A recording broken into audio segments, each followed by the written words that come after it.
situation where people seem to be voting with their feet anyway with a share. I wouldn't say there's huge numbers here, sure. But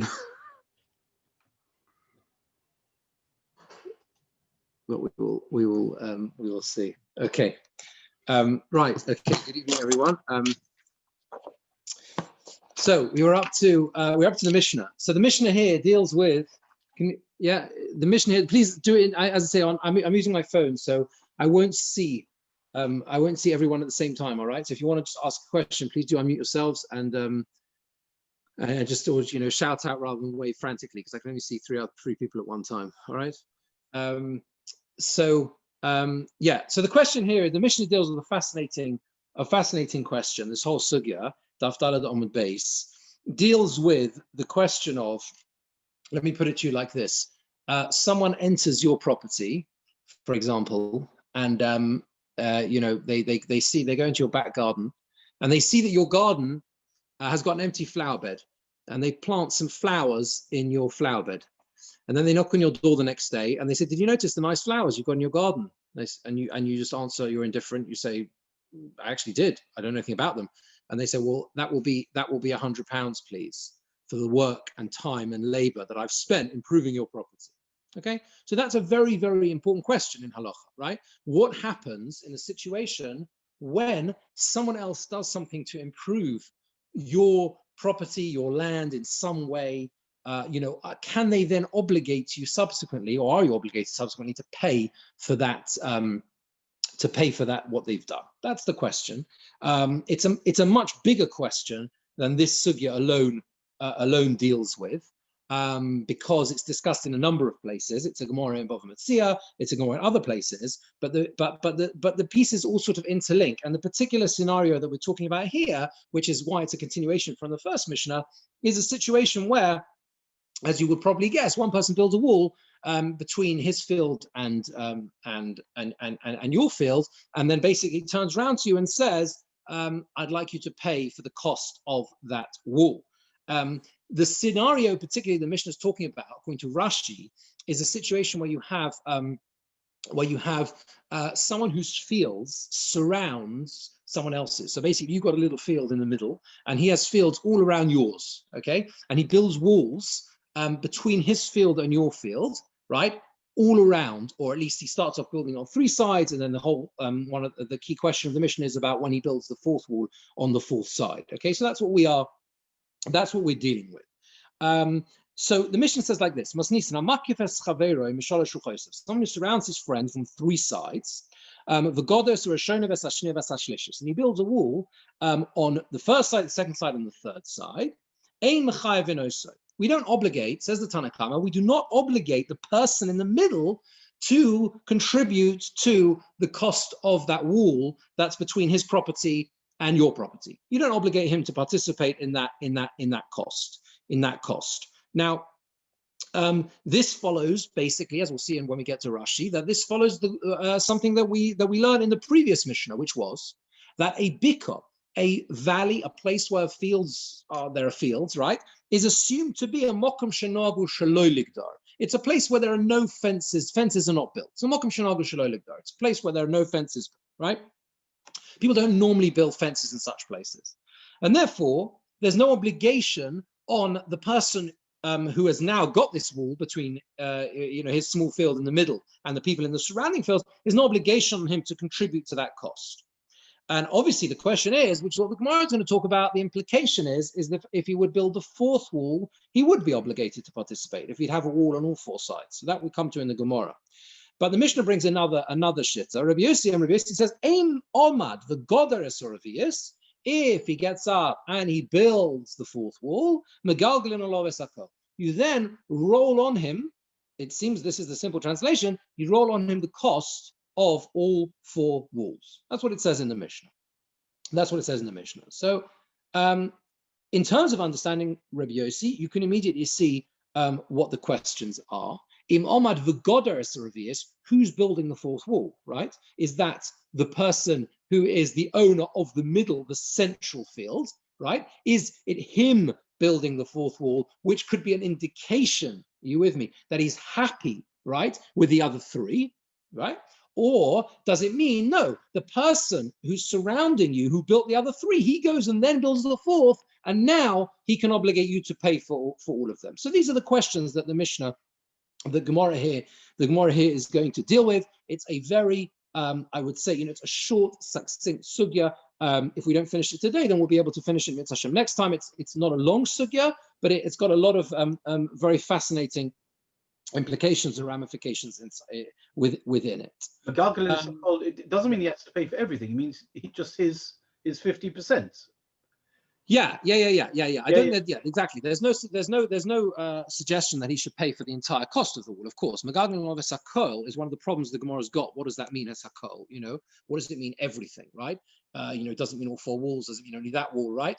The way the costs are split or whatever. What we're going to see is actually a run, the Chidush Haran, which conveniently, I worked out before how to share on screen. I did bring some copies, but since I'm the only one in shul, I think we better make sure that that we can share on the screen. No, someone else. You've arrived. I have now another guest in shul. It's okay. You can join the Zoom conversation. How are you doing? Right? Take a seat. So in a minute, I'm going to show you a fascinating run. Once you've seen Rashi, who really, for me, I think really clarifies the essence of this sugya. But first, we're going to do Rashi. Okay. So Rashi says on the Mishnah like this. So we just saw the Mishnah. Okay, you'll be able to hopefully catch up as we go through Rashi. Shekona Gimel Sodo, says Rashi. So he bought 3 fields, Soviv Stei Chaveroi, around his field's friend, L'shloshas Meitzoreha, to its three of its borders.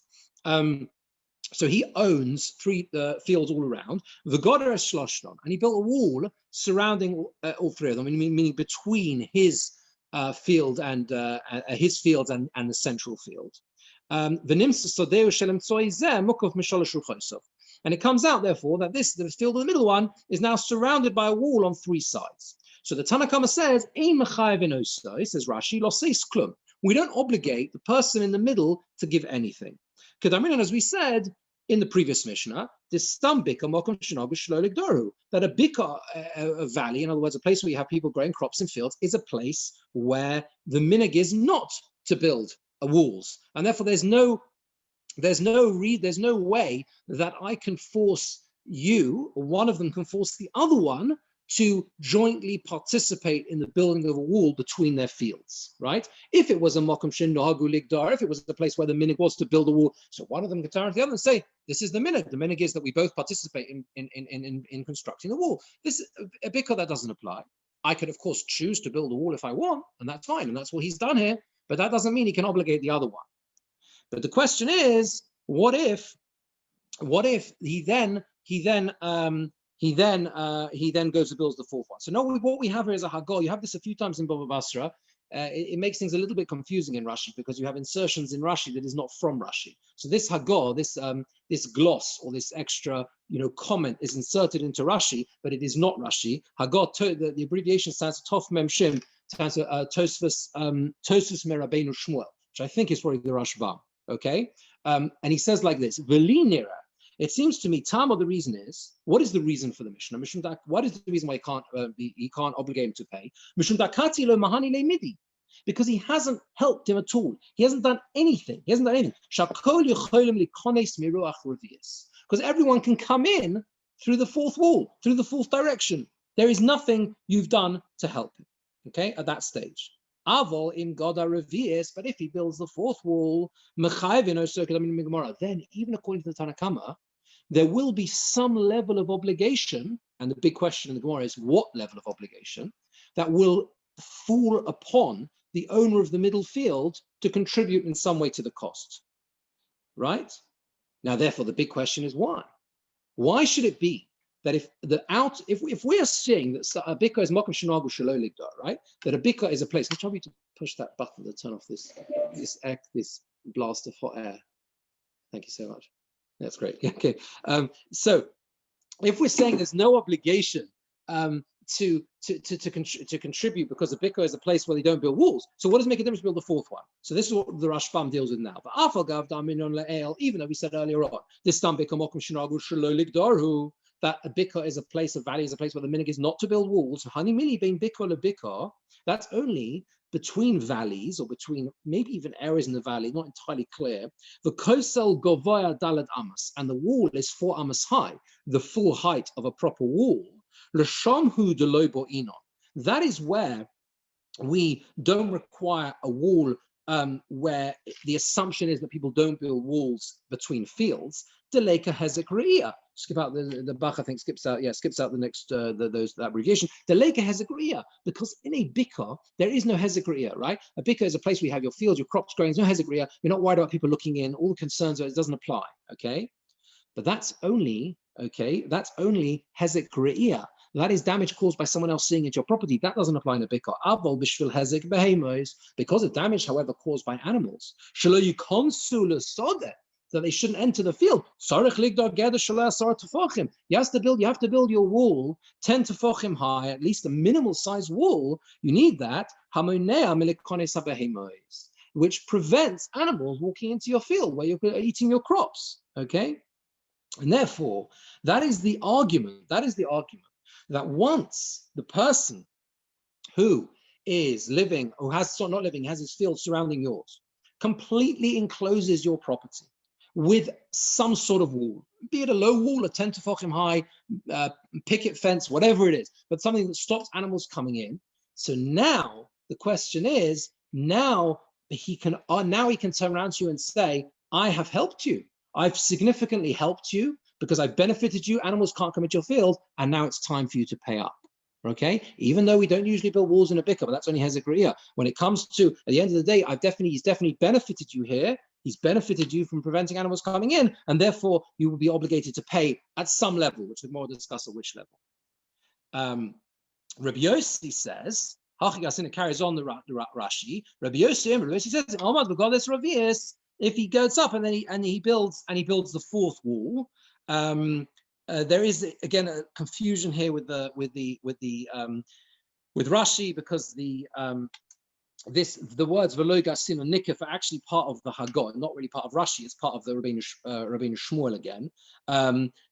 So you read it like this: v'lo gasin and nikif. We don't have the girsa of the word nikif. That means the person who has been surrounded. The key words you need to know for the sugya is makif and nikif. The makif is the one who is surrounding you and he builds the walls around. The nikif, of course, is the person who is surrounded, the one in the middle. The Chaim Pirush Rabbeinu Tam, he said, also doesn't have the word nikif mefashinan kamon. But we are later on going to explain, according to one opinion in the Gemora, that the Omad v'Godar Esoravias in Rabbi Yossi, the building of the fourth wall, is done by the Nikif, the one who is surrounded. Based on Bava sorry, it's the same thing. It's clear in the second parak of Bava Kama. This Gemara comes up there as well in Bava Kama. It's brought as a proof in the sugya there. The Haloshan Mechiach. And the text proves it. Diktani, as it says in Omad, it says he got up. V'lo katani im godar. It doesn't say that he builds the wall. That implies that we're not talking about the same individual who built the three. In other words, if you look at the text of the Mishnah, there is a hint that when it says in Rabbi Yossi im Omad, he gets up. Right? It doesn't say im godar. He built the change im omad. He gets up. That implies we're talking about someone else, and that can only be the person who is surrounded, who builds the fourth wall. That's again Toras Rabbeinu Shmuel ad kan. Okay, it's not clear cut though, as I said, at all, because according to a number of most of the explanations in the Gemara as to the machlokas between Tanna Kama and Rabbi Yossi, actually learn that we're talking about the makif and not the nikif, right? We're talking about the one on the outside of building the fourth wall as well, and not the nikif. It's only the last version of the Gemara that understands that it can be referring to the nikif, and Tosfos makes this point here as well. Either way, what does Rabbi Yossi say? Rabbi Yossi says if he goes and builds the fourth wall, whoever it is, magalgin lo besakol, says the last Rashi, will say chalko b'shloshes rishonos, to give his portion in the first three. The given the godar satzat haposuach, because since he has built the wall on the open side, Goli Daite, he's revealed his intention, his thoughts, that he's happy with the walling off that the guy who surrounded his fields has already achieved. So Rashi here is following the same track, that the way to read Rabbi Yossi is Im Omad means the person in the middle, right? Built the fourth wall, okay? And then that is then an indication that he was happy with the job that the first guy had done, and therefore meaning, this picks up on your point, Richie, it's not to pay for the whole thing, to give his portion in the first three, right? He's shown that he's happy with it, so now we go 50-50 on the walls that have already been built, okay? Okay, any questions on Rashi or the Mishnah? Anything unclear? Anything unclear? We're all good. I can't see all of you, so if anyone wants to say anything. It's not necessarily between the Tanakh and Rabbi Yossi. I mean, Tanakh might agree with Rabbi Yossi. Yeah, the problem the Gemora has, and where the Gemora has to, if you like, has to find a machlokas, not just because nothing's ever simple, but because if you read the Tanakh, he says clearly, well, what about the fourth? Right? That implies right. That implies it's only because it's only three walls that he's not mechayev you. That, it's a clear inference. What's the Tanakh going to hold about the fourth? So therefore, it must be, he seems to be saying that if it's the fourth wall, then there is some level of obligation. And if there's some level of obligation, so then the question is, that's what Rabbi Yossi says. So there must be some machlokus going on between Tanakh and Rabbi Yossi. That's where the Gemara gets it from. That's where the Gemara gets it from. And would the same example apply with two, let's say, surrounds him on three sides, and the Makif builds two, and then the Nikif builds one? Does it have to be three and surrounded on all sides and three? So that's a good point. The scenario is where it's a completely surrounded. I think for the setup here, it needs to be all four sides, because as Rashi says, if it wasn't all four sides, then you haven't helped him. He hasn't helped him at all, because animals can still get in. So if again, what we have to be really clear about here, and this is what I'll show you the run now, is that we're talking here about a situation where I have done something which has benefited you without asking you, right? Without asking you. So as I said, it's a hugely important question. Can I then turn around to you and say, pay up? So clearly, that is only going to be relevant in a scenario where I've actually helped you. If I haven't done anything to help, right? And again, in a field, there's no hezekriya. So there's no question of, the only thing it can be doing is a protective thing, okay? And if it's protective, it's got to be protective. If I put a fence around three sides and animals can still walk in the fourth, right? It's not going to stop the sheep coming in and eating your crop, so it's irrelevant. That would be the argument, right? That would be the argument. So we need to see the run. The run is not on the back of the Gemara, it's the Chidushio run. I've got a copy here, if you want a copy. Okay, now let me see if I can get this up on the screen here. Hold on a minute. Okay, select an image. This should work. Hopefully. Now hold on. Let me get this right.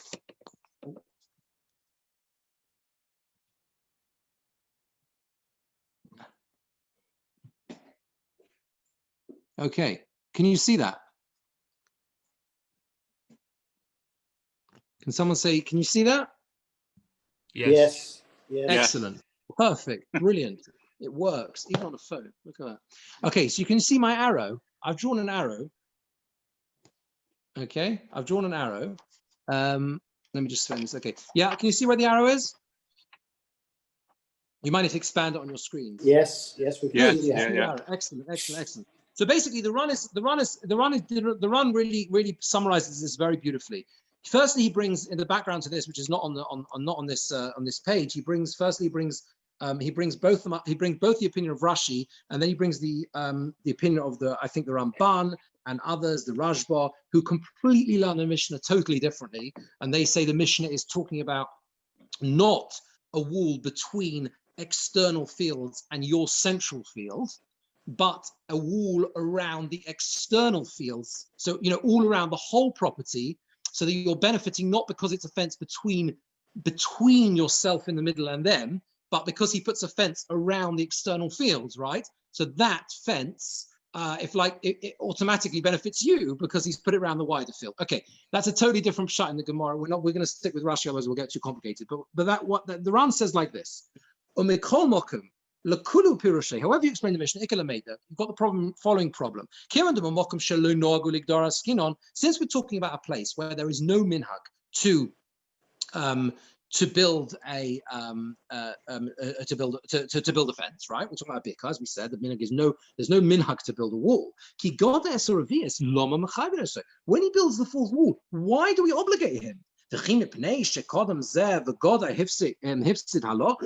he goes and he builds he goes up and builds because he goes and builds another wall, therefore the other one should lose out. There's obviously something here in what he what he means here in terms of there's this question of who is building that fourth wall. But either way, the question is clear, right? Why should it be that just because you go and build the fourth wall, you should suddenly there should suddenly be a question as to whether you have to pay for all four of them according to Rabbi Yossi or whatever it is. You certainly got to start paying now. Why? So he says, Tiritz Ramban Zal. The Ramban answers, Enochinam, he says, you're right. That lechatchila in the first instance, or batchila, really, that's what it means. They change it to batchila in the notes. That in the first instance, at the beginning, ein l'chayv v'nosoi. There will be no rationale to obligate him to pay the person in the middle. And similarly, omad nikuf umichoboy b'shar she'agoder. We're at the top of the next column. And similarly, if the person who's being surrounded gets up and he objects when he's building the wall, and he says, do not build this wall with the expectation that I'm going to pay for it. So you see the guy building the wall, right? He building, even if it's the fourth wall, okay? And he turns around and he says to him, I can see what you're doing. I know what you're going to do. I know you're going to knock on my door tomorrow and say, thank you very much, please pay half, right? I'm telling you now, I'm not prepared to pay. In that situation, of course he's exempt. You can't force someone to pay if they don't want to. But as long as he doesn't object for Omad Zev Godar, if he hasn't objected, that's the key point. He hasn't made an objection to what the person's doing, and he gets up and he builds the fourth wall, Chayav. He is then liable to pay his share, because at the end of the day, he is benefiting him. At the end of the day, he is benefiting him. Because it's comparable to a scenario of like someone going into the field of his friend, and he's planting it without permission. So that was the case, like I started off by introducing that type of case, right? Someone goes into his friend's field and puts some plants in without asking. There we say like this: if the person who owns the field objects to him when he plants, he can say to him, "Tell it to yourself." Right? He can say to him, "Take away your plants, the things that you planted in my land, and pay me the land as the weakening that's occurred to the land. You know, you've started planting crops, you might weaken the soil. Pay up." And even if it's a field in which the practice is to plant things in, and if he goes down. But if he goes, nevertheless, if he goes into the field, okay, and he plants that field, and the owner of the field makes no objection, he doesn't say anything, then we say the situation completely changes, and he has to pay for the benefit that he's received. And we even say yodo al ho'elyona. Yodo al ho'elyona usually means there's two ways you can ask. Sometimes you can ask someone to pay. Sometimes the Gemora says Yod al Tachtona, and sometimes Yod al Olyona. Yod al Olyona means that basically he gets whatever's higher. He gets the cost, as far as I think that's what it means. He gets whatever's higher. He gets either the cost of his expenditure or the cost of the benefit. When you're working out how much to charge, right? This person who's planted in the other guy's field a nice flower bed, he can claim, the person who did the planting, if you did not object him doing the planting, okay, he can claim from you whatever's higher, either the money he spent on the planting or the actual tangible improvement in the land that he has benefited you in, basically through doing it. The modern equivalent of all of this is when you're sitting in a traffic jam or by long lights and someone comes along to wash your windscreen. Excellent. That's right. Someone comes along to wash your windscreen. That's a really good scenario. You're right, absolutely, Jeremy. So someone comes along to wash your windscreen, exactly, and you say nothing, and you sit there. So afterwards, he says to you, "Can I have a $5, please?" And you say, "No, you can't." And he's going to say, "What do you mean? You didn't object. You didn't want it. You should have objected, right?" Yeah, it's a good comparison. But the run isn't quite finished. When Tomi says, "Akati loma mechaven oso," he says, "Still, why can we obligate him? Why do we obligate him to pay? Leimolei, surely he can say to him, Tol eitzcha v'avonecha. Take away your wood and your stones from this wall. The kivod mokum shelo nagu ligdarhu. Since it's a place where there is no minhag to build a wall, it's like a field that is not usually planted. She says, not so fast, he says. In Bava Metzia, there's a distinction made between a field which is normally planted and one which is not normally planted, right? It's not so simple. The comparison here is not so great, because if the field is a field where you normally plant crops, and I go and plant those crops for you, I can legitimately say you didn't object, and the field is designed for that purpose, pay me, right? But in a situation where you don't build walls in valleys, so that's like a field that's not normally planted. And if it's a field that's not normally planted, so sure, I can tell you to get lost. I can say, take away your trees. This is not a place we plant things in. If you plant a beautiful flower bed in the middle of my driveway where I need to park my car, even if I've got just earth there, and you knock on my door and say, "Excuse me, can you please pay me for planting these beautiful flowers?" I'm going to try and say, "Thank you, I parked my car there." That's not a place. That's a place where we don't plant trees. So therefore, he says, "Yes, Shlomo." He says, you can answer that as follows. He says, even though the minhag is not to build a wall, it's still fitting to have a wall. And it still needs it. And as we saw in Rashi, it needs it for protection from animals and everything else. The kivan shekain, and since so kol shelo micha chayav. Since that's the case, as long as he hasn't objected, chayav, he's liable. The kivan shelo micha, since he hasn't objected, goli adaiti denichale. He hasn't objected, therefore he's revealed that he's happy with it. The kivan denichale mishalem esako, and since he's happy with it, he has to pay for everything. Everything, as in this case, that means 50%, right? Because I'm in a parak hashoel. Or of all the walls.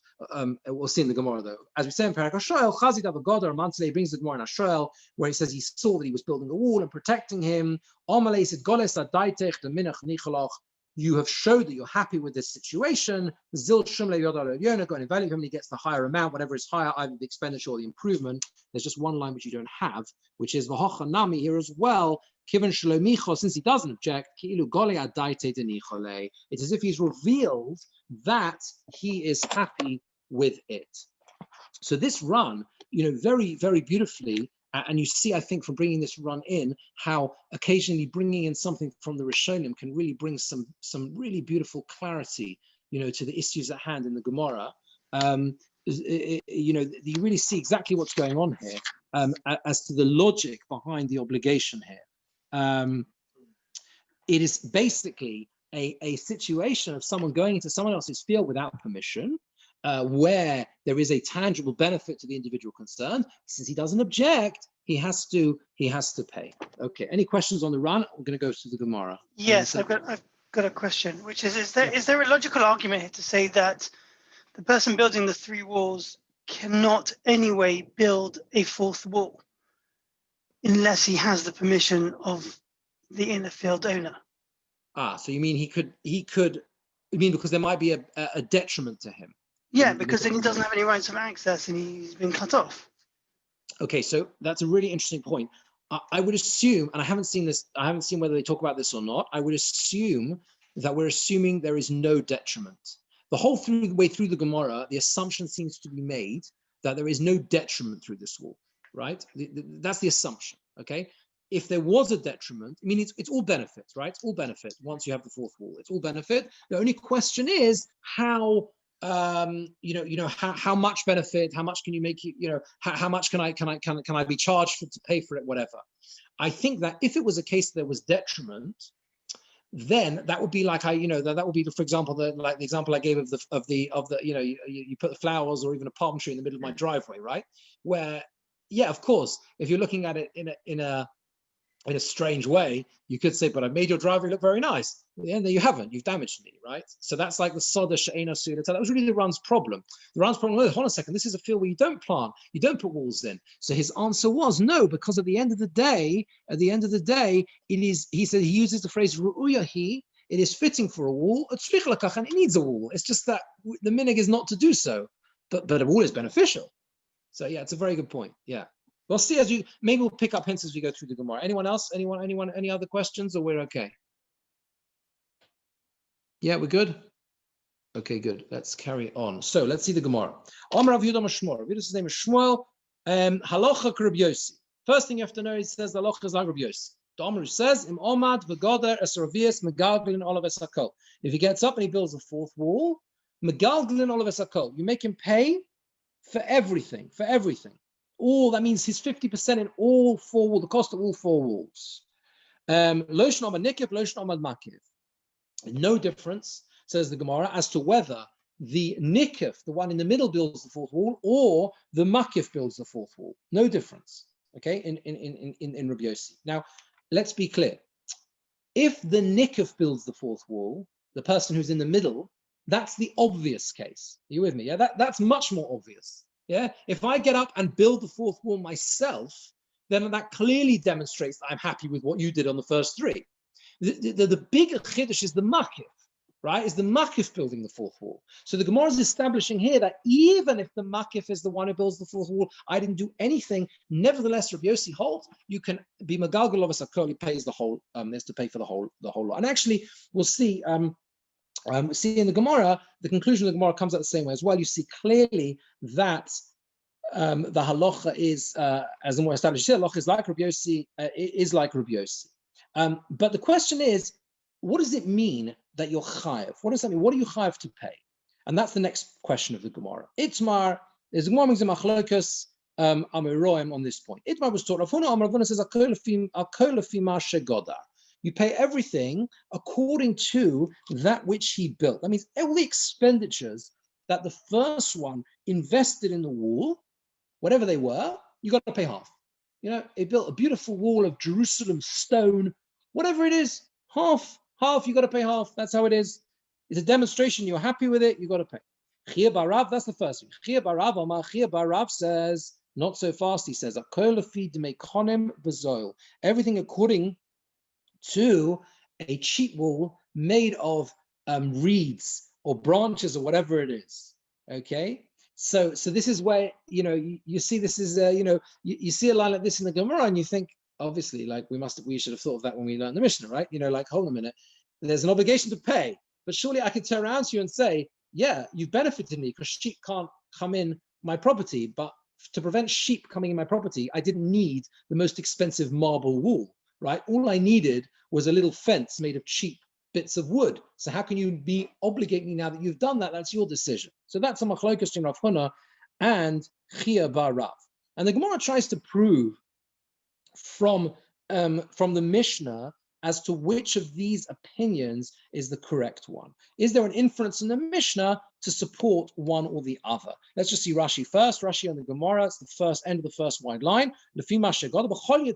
All expenditures, all the expenses, whenever the first one is spent, you've got to pay half. That's the first view. That is Rav Huna. And Rav says, says, I'm happy with a wall of reeds. I don't want to pay for a stone wall. I'm not interested in a stone wall. And therefore, he says, that's enough. And he can say, that was good enough for me. And this all fits, again, that's why that run was so important, right? It all fits very well with that, right? The logic here is that if I do something to benefit you and you didn't object, that shows you're happy with it. Yeah, but that doesn't mean, says Chia Barav, right, that you're happy with everything I did. You're happy with the fact that there's a wall. Just because I keep silent here doesn't prove that I'm entirely happy with every aspect of what you're doing. You can then charge me whatever you want. Yeah. So, yeah.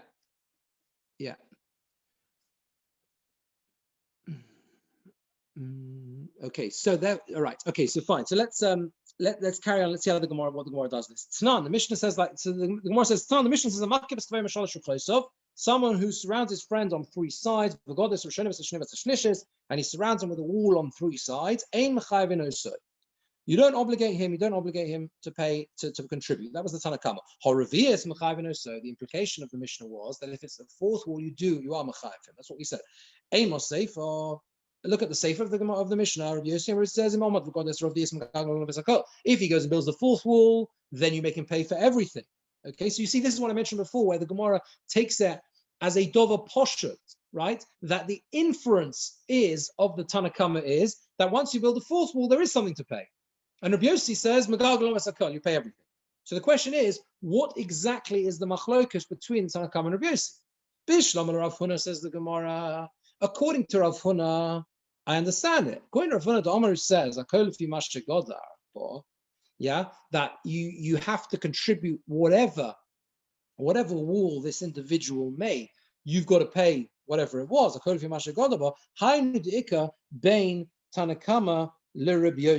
That is the distinction between Tanakama and Rabbi Yossi.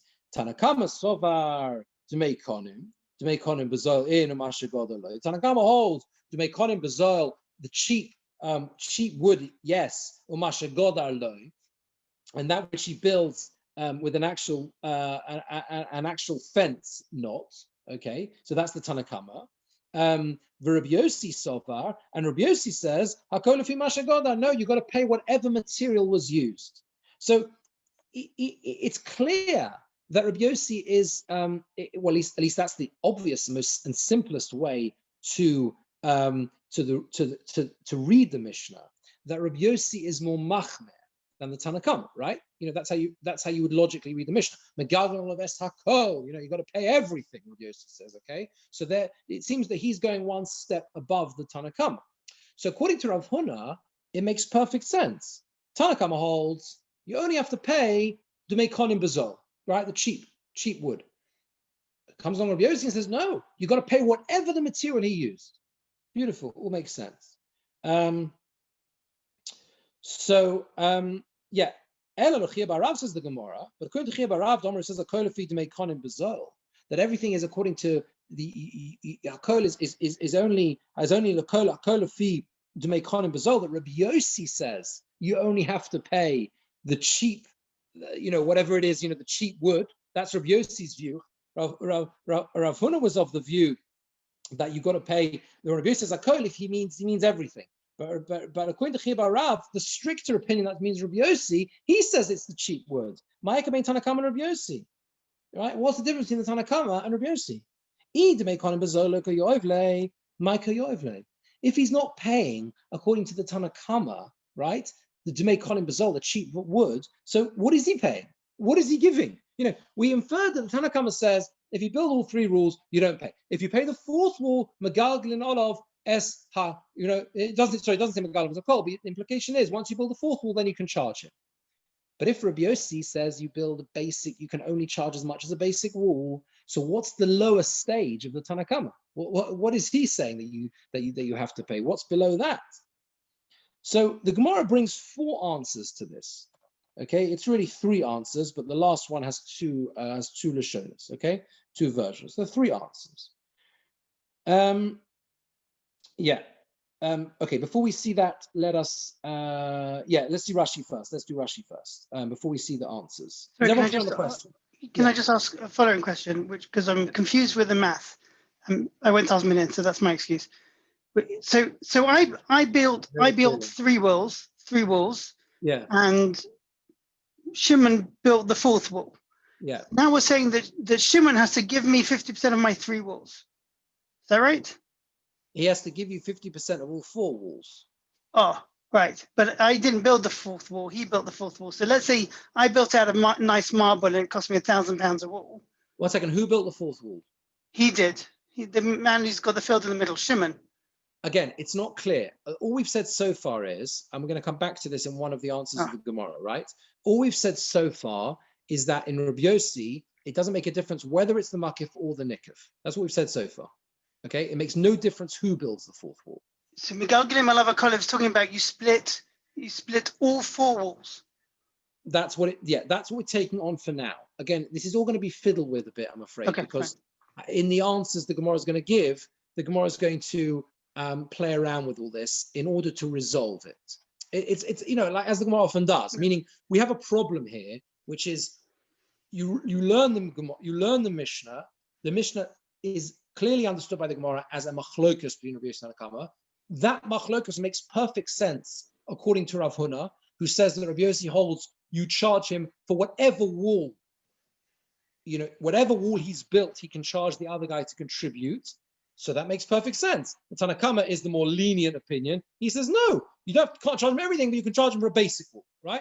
But according to the second view, according to Chaim Rav, that even Rabbi Yossi says you only charge for a little basic wall. So what is it that Tanna Kama says you have to pay? You can't go less than the cheap wall, right? You can't go less than that. That's the Gemara's assumption. Yeah, that's where the Gemara is. Okay. Well, I guess so. What I'm asking on top of this is that so he has to pay towards three walls. Yeah. But he has to deduct from that. And I have to pay. No, but he's built one wall. I built. Oh, okay, fine. All right. You're going with the nick of building the middle wall. Okay, fine. So that's where I'm coming. So that's the Havamina I'm trying to come to, is that there is a split. It's not that he ends up paying for 2.5 walls and I end up paying for 1.5 walls. I think there is a split. I think the assumption is that there will be a split between all four walls. Yeah, even if the Nikif builds the middle wall, he's still going to they're both gaining, they're both going to charge, they're going to split the cost. I think that's the understanding. I think so. Yeah, I think so. You could simply argue that Rabbi Yossi is holding that you have to pay for, you make the Nikif Chayev for the four hakol, all four walls. And Tanna Kama is just saying, no, maybe he just has to Chaim on the fourth wall. Well, I think that is exactly one of the things the Gemara might come to use in one of the answers. Yeah, a distinction between whether it's all four walls and one wall. Yeah. So we'll see what the Gemara does with this. So let's just see Rashi first on this. Hamakif, Rashi is the end of the second line. Hamakif, second wide line. He surrounds his friend, all three sides. The fourth view, end of the Mishnah. That's all the quote from the Gemara. Says Rashi, he hasn't helped him at all. Right? He's revealed on the fourth side. That was the logic of the Tanna Kama. If the makif builds the fourth wall, you then are mechayev him to ahanile, because now he's helped him. Now he's Now he's benefited him. Like we said, he stopped animals coming in or whatever. So Rashi explains how it works. The Gemara. According to Rav Huna, that the hakol, everything of Rabbi Yossi, is that which he built. In other words, the same material that he used. That's the distinction in Tanna Kama and Rabbi Yossi. The Tanna Kama, the Tanna Kama who doesn't use the phrase of the word hakol. Sover, he holds to make konim bezolu the mechayvin. So you're only obligating him to pay to make konim bezol, this cheap material, the cheap wood. Rabbi Yossi sover v'cholo, and Rabbi Yossi is charging saying no, you got to pay the full whack, whatever he's built. Rashi has a little question in here. You can't suggest the Tanna Kama dafka im goda makefes or avias the mechayvin so. The Tanna Kama only says what he says if the makif builds the fourth wall. Aval im goda nikef lo, right? But if the nikef builds it, then he will say no. Then you don't have to pay the expenditure if the one in the middle does. The kol shekenu. You can't say that because kol sheken. How much more is it? It's a kol sheken. Hashta heichda lo goli daite, where he doesn't reveal. I mentioned this before. The nichole behekefa. He doesn't say anything. He doesn't show that he's happy with the fencing. If already he obligates him when he doesn't demonstrate that he's happy with it. The one who was the makif built the fourth wall, and then nevertheless he still says he's chayav. Kol shekain, how much more so? How much more so when he reveals if the nikif builds the fourth wall? I said this earlier. It's more obvious that there's an obligation because you've clearly shown you're happy because you've gone and built the fourth wall. And according to Rabbi Yossi as well, because we think at the moment, as the Gemara said, the Tana Nikif were within the Makif. That the Tana says Nikif, but it's the same thing. It's the same thing as to whether if the makif builds it. Rabbi Yossi makes no distinction. We're assuming at the moment between the nikif and the makif. Ela begilgul dal kolu de pligi, and the whole machlokas is about this hakol, everything. Rabbi Yossi goes a stage above and says you make him pay for everything. What is the everything? Okay, so all the Rashi is really trying to do is simply demonstrate that the way you read the Mishnah is clearly, in the first opinion, is talking about the makif building the fourth wall. The Tanakama says if the makif builds the fourth wall, then you obligate him to pay for the whole lot. And then obviously, how much more so if the nikif builds the fourth wall? Obviously, that's even more obviously you should make him pay because he's clearly shown he's happy with it, right? He's definitely demonstrated that. And Rabbi Yossi seems to make no distinction in the makif and the nikif. Says Rashi, did I say, what does it mean you obligate him? The inference you made in Tanakama, what obligation can there be that's less than Demei Konim Bezol, than the cheap wood? And on that, as I said, the Gemora gives 4 answers. Okay, so let's go back to the Gemara. E-boy say more. One answer you can give like this. The cost of guarding, that's the difference between them. Tanakama Sova, Demei Konim Bezol. The cost of guarding, he can charge him for. So the person who built the walls, once the fourth wall is up, he can turn around to the person in the middle and say, okay, I accept that I can't charge you for the cost of the wall, right? I can't split that cost with you, but I can charge you for what you're now saving in the money you would have to spend on protection of your field, whether that be, protecting, keeping the sheep out, whatever it is. There's certainly a cost there that I've saved you, and that's a contribution to my wall that I can legitimately charge you for, right? I'm going to tear it into economy, not for the wood, but I can charge you for the cost of of guarding. Now, admittedly, as Rashi says, this ain't going to be very much, because it's only going to be when the crops are there. You don't need a guard around your field. How many times you driven past fields, you've seen a guy guarding the crops, right? It's going to be when you particularly they're ready to be harvested. That's when you're worried something or someone might come and take them or whatever it is, right? But it's going to be something. At least I can get something back. Rabbi Yossi saw, Rabbi Yossi knows, Demei Konim Bezol, right? Demei Konim Bezol, that you can actually charge him the cost of building wood, the actual cost of building the wall, at least in some way. Vivoy Sema, another answer number 2 says the Gemara, Rishona Shnia Shlishis, the difference is, I think it's what Jeremy referred to before, is the cost of building walls 1, 2, and 3. Tanakama holds you pay for the fourth wall, right? That's how much, that's what he has to contribute to. He's got to pay for the fourth wall. But he doesn't pay for walls 1, 2, and 3, right? He doesn't pay for the cost of walls 1, 2, and 3. Rabbi Yossi, because and that's the lower level of the Tanakama, right? When the fourth wall is up, the Tanakama will say, okay, that's now you can legitimately ask the guy in the middle to contribute at least a cost of a cheap wall for the fourth wall, but don't do the first 3. First 3 are out of the picture. First 3 were nothing to do with it. That was something you did by yourself. It didn't help me at all until the fourth wall was up. Rabbi Yossi Slava, Rabbi Yossi holds Rishona Shnia Shlishis Nami Yoevnei. That the second, the third, and the first, second, third walls, he has to contribute to him as well. That's the Megalgal of this Hakol, right? Once the fourth wall is up, you can then charge him for all 4 walls. All 4 walls. Yeah. Okay. Let's see Rashi on this. Before we do the last two answers. So Rashi says, yeah, if you got it, it's about 5-6 lines up. The small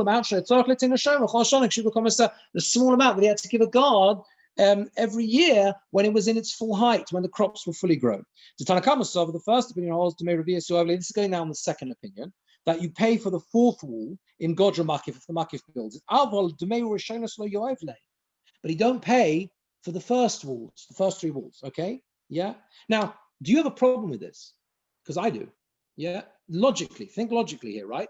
Why should it be? If the logic is, as we saw in the Ram, yeah? What do we see? We said the logic is, once you've helped someone, clearly you've assisted him, the sheep can't get in now.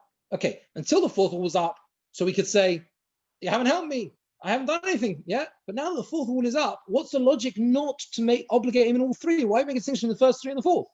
So this is a problem Rashi has to solve. Yeah? Any suggestions? before we see Rashi's answer? It could simply be that the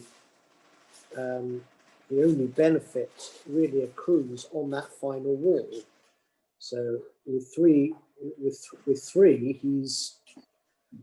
neither here nor there whether he's not giving him any protection. You could argue that way, I guess.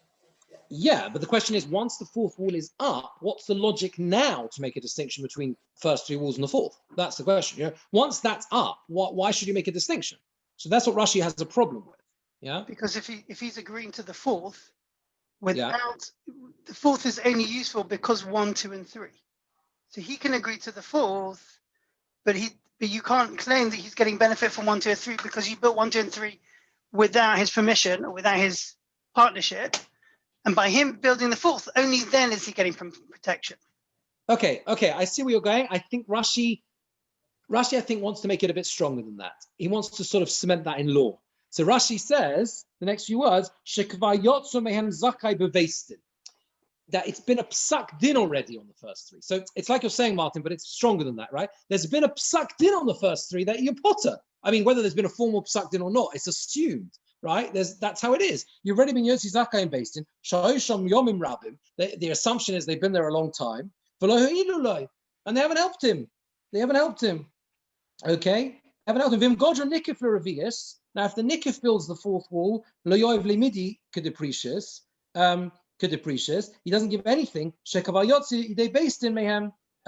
Even if the Nikif builds the fourth wall, he still doesn't have to pay for the first three. Even if the one in the middle builds the fourth wall, he still doesn't have to contribute to the first three. Shekavayotza, they based in Mayhem because he's already fulfilled. He's already been Yotzi and based in. Based already decided the first three are not your obligation at all because they didn't assist you when they were built.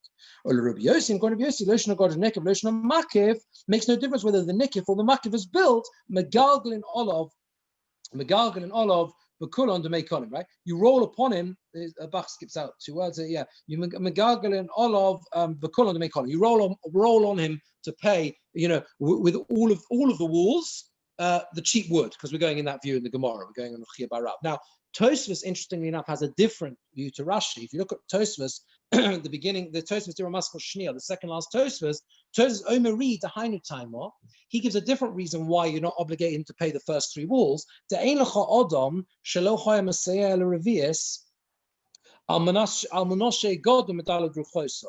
There's no one who would not assist the fourth wall in order that it should be surrounded from all four walls. So it's an assumption that everyone would participate in a fourth wall. It's a new logical argument, as a unique argument, it seems, that is only relevant to the fourth wall. Rabbeinu Tam is saying, forget about the first three. They're not relevant. The logic here is applicable solely to the fourth wall. A fourth wall, right, to make a field completely surrounded, everyone's going to go with that. Everyone's going to go with it. It's definitely beneficial, like we saw in the Ra. Definitely beneficial. And then he brings Rashi says because he already Yotzim have been based in Zakkai from the first three, he's already been Yotzim based in, and you can't talk about it. You can't talk about it. He has a problem though with Rashi's pshat. If you look at the last line, there's a Hagah in Tosfos. Tzas Koshe, he says, a bit problematic. Dim Kain Gambu Revius Yotza Zakkai Ad Tefach. Yeah, if the logic is that you've already been Yotzim based in walls now 1, 2, 3. Now you and I know there's been no court case here, right? It's like I said, it's just the assumed picture that wall 1, 2, 3 ever helped you. So push the logic further, right? I'm building the wall, the fourth wall, until the last tefach. Yeah, we're assuming sheep can jump over a wall that's 7 tefachim, 8 tefachim, 9 tefachim. So until 10 tefachim, the same argument should apply. I've already been Yotzi based in Zakkai. You've done nothing. You should only be able to charge me for the top 10 tefach. Yeah, so that's what his problem is with Rashi's pshat. There should be no obligation. Okay, there we are. Right, let's see the last two opinions in the Gemara. Says the Gemara, alternative answer is makif and nikif ikabeinai. So this, I think, was where some of you were going earlier, that the difference is between the makif and the nikif. That's the difference between them. The Tanakama holds Tama to Omad nikif. It's only because the nikif, the person in the middle, gets up and builds the fourth wall, who the Megalgal in Olav es hakol, right? That's why you roll the whole cost on him. Aval Omad makif. But if the makif gets up, where the nikif hasn't done anything still, and he's the one who's surrounding him builds the fourth wall, then he only has to pay a contribution to the fourth wall. If the makif is the one who's building, and he's the one building the fourth wall, and not the guy in the middle, then he only contributes the fourth wall. That's the view of the Tanakama, but not the rest. So in other words, according to this view, the Tanakama is agreeing that you've got to pay the full cost, but only if you build the fourth wall, the one in the middle. Yeah. Rabbi Yossi says, Lo shel nikif, lo shel makif, no difference whether it's a nikif or the makif. If he goes and builds the wall, you push the whole cost on him. Okay, so that's the first version of the Ibois Ema, where the Rabbi Yossi is saying, the Tanakama is saying that if the nikif builds the fourth wall, then he has to pay, you can charge him for the cost of all four, because that's a clear demonstration you're happy. If the makif builds the fourth wall, then you can only charge him for that fourth wall to contribute. Rabbi Yossi says, makes no difference, you can always charge, whoever builds the wall can always charge for the whole lot. Lishna Achrona, another version of that third answer, and this is not a fourth answer, it's another alternative version of the third. We've had answer number one, which is about the payment for the difference about paying for the wall, the cost of the gardening, sorry. We had answer number two, which was about walls number 1, 2, and 3. Do you charge for all those or not? That's different. And now we've got two versions of answer number 3 about this on makif and nikif. Lishna Achrona, the second version is makif and nikif ekabena. The distinction between them is the makif and the nikif. Tanakama holds Muhammad makif eserovius. In God the makif eserovius. If the makif builds the fourth wall, nami yoevle. So then he's also got to build it. Even if the makif builds the fourth wall, then so this is strange, this version, because this version, the Tanakama, is actually stricter. He says if the makif builds the fourth wall, then he's also got to pay he's got to pay the costs. Got to pay for the costs. Rabbi Yossi holds imamad nikif of the goddess Ravius. If the nikif builds the fourth wall, who do yoevle? Then he has to pay. Then he contributes to the cost. To goli daiti to nichole, because he showed that he's happy. But if the makif builds the fourth wall, he does not have to give him anything at all. Let's see Rashi. Rashi understands this. Rashi says, the first line in Rashi is going on the first version. The Tanakama is Rabbi Yossi. The Tanakama holds of Rabbi Yossi nikif, where the nikif builds the wall. The Tanakama holds of Rabbi Yossi. That means if the person in the middle is building the wall, then the Tanakama agrees to Rabbi Yossi. That means to say that if the nikif builds the wall in the middle, Tanakama agrees to Rabbi Yossi that you pay for the whole lot. Aval Rabbi Yossi, let's say the Tanakama, but got the makif. But the Rabbi Yossi doesn't hold like the Tanakama, where the makif builds the wall. Where the makif builds the wall, then Rabbi Yossi says you pay for the whole lot, but the Tanakama doesn't. So the first version was following the same pattern as before. The Rabbi Yossi is stricter. Rabbi Yossi comes along and says, no difference makif or nikif, you pay for the whole lot. Tanakama says, only pay for the whole lot if the nikif builds the wall. That was version number 1. Now the next one is the next slide. The next bit of Rashi switches to the second version. Tanakama sava lo nikif lo makif. When he builds the fourth wall, mechayev and osoi. According to the fourth version, the last version of the Gemora, which is different to all the others, the Tanakama is stricter. No difference whether the makif or the nikif builds the fourth wall, you make him pay. Or Tanakama makif ari. Tanakama is talking about the makif building, but Dakinom Emil say, and we infer from his case, horavius mechayev and osoi. The fourth wall, you obligate him. The kol shegen kishigodra nikif, and how much more so where the nikif builds the wall, to goli daite, where he's demonstrated by building a wall that he's happy with it, with it, right? He's happy with it. Whereas top of the next page, one line in Rashi, Rabbi Yossi Sova, top of the next one, Rabbi Yossi Sova dafka godra nikif. Only when the nikif builds it, to goli daite, where he's revealed that he's happy with it, I will godra makif lo, but not if the makif builds it. If the makif builds the wall, according to this version, then there is no obligation to pay. It may be an obligation to pay at all, according to this version. So all we have here is basically resolving the Mishnah according to those three, according to the opinion of Chia Bar Rav. We've seen three really three. Well, there's four answers. There are two, and then there's the two versions of the fourth. Only according to the last version is Rabbi Yossi actually more lenient than the Tanna Kama. Otherwise, Rabbi Yossi is stricter than the Tanna Kama. Okay, so in Mitzvah Hashem, next time we'll do the concluding piece of this Gemora, where the Gemara brings an actual scenario, a runya, which is a case, basically a case study, where we learn exactly what the Psak Halacha is. Okay, I hope that was all clear enough.